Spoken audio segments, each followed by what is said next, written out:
This is going to be a video tutorial on how to enable or disable Do Not Disturb in Kali Linux. Let me jump over to my desktop here. I am on my desktop now. To enable or disable Do Not Disturb in Kali Linux, I'm going to show you a couple different ways to do that.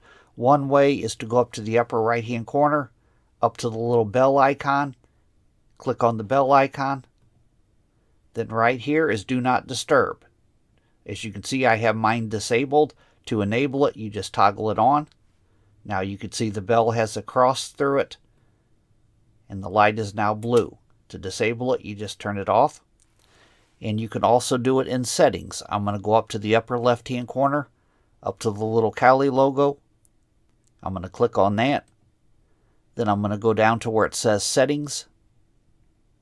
Then I'm going to go straight off to the right and down to where you see it says Notifications. Click on Notifications. And in the little box that opens up here, I'm on the General tab.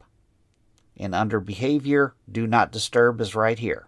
You could toggle it on or toggle it off. That is how to enable or disable Do Not Disturb in Kali Linux. Thanks for watching.